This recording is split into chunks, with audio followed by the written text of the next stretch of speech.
What's going on, ladies and gents? Billy Donnelly here at This Is Infamous, and today, via the wonders of digital video, I've got some thoughts on Disney's latest real-life reimagining, Beauty and the Beast. With Bill Condon behind the camera for the live-action tale as old as time, Emma Watson steps into this provincial life as the beloved bookworm Belle, joined by a CGI Dan Stevens as the Beast. This version follows a framework similar to the 1991 animated classic it's based on. A woman who learns to look beyond appearances in order to find affection, a hardened monster who is able to soften his heart. And when Beauty and the Beast sticks to that script, it works rather well. After all, the 1991 Oscar nominee is revered for a reason.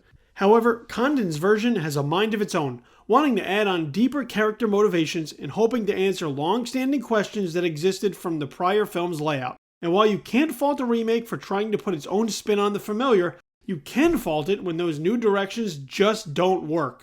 The 2017 version of Beauty and the Beast overstays its welcome, with new songs and material that don't improve the overall concept and makes you wonder what the point was of even making this movie. The live-action Cinderella and the Jungle Book reiterations basically stuck to what worked, and were able to recapture the magic you felt watching those films the first time around or in subsequent revisits. However, Beauty and the Beast seems intent on breaking what never needed fixing, simply for the sake of doing something different. Belle has questions about her missing mother. The Beast has daddy issues. The cursed servants of the Beast Castle were enablers. Josh Gad's LeFou has an active conscience. And for what?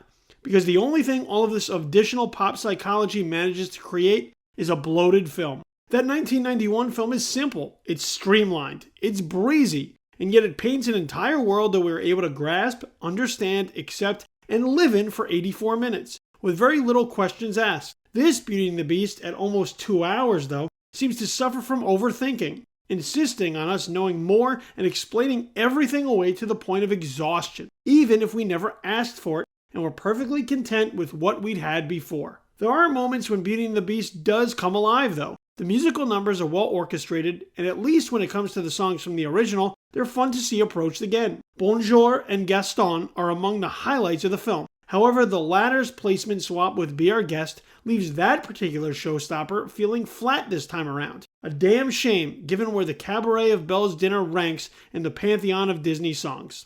It's high up there. Watson and Stevens' chemistry does click for the most part, but all the extra parts of Beauty and the Beast just continue to get in the way for that love story to develop and resonate as well as it should. The design and effects of the castle's staff, from Ewan McGregor's Lumiere to Ian McKellen's Cogsworth, feels clunky and far less seamless than I had hoped. In addition, they're not nearly as over-the-top and entertaining as you'd want, leaving these supporting characters to feel more like background players. Luke Evans' Gaston, however, is an absolute delight to watch. In fact, I wish we could have gotten a movie that focused more on him if we're trying new things. He feels true to the version of Gaston we've embraced for a couple decades now, which strangely makes him feel a bit out of place in this movie. Condon's Beauty and the Beast may be too grounded for its own good, which is why talking teacups and clocks don't quite connect, but an over-the-top boorish brute still manages to entertain. It's really hard to screw up Beauty and the Beast when you have the Disney blueprint at your disposal, but this version figures out how to do it anyway. I wouldn't say the film is a total loss, as there are times when it can be a joy to watch, but it isn't consistent enough with those stretches, veering off into new territory too often that just does not help the film come together. Going back and giving the animated Beauty and the Beast another look is definitely better use of your time, for if I was invited back for another go with this take, I believe I'd pass on the opportunity to be their guest again. Be sure to like this video down below, feel free to join in the discussion by leaving your own comments, and subscribe to the This Is Infamous YouTube channel as a whole so you can be notified of all new video reviews and interviews that may come your way in the future.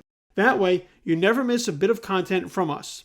Until next time, I'm Billy Donnelly for This Is Infamous.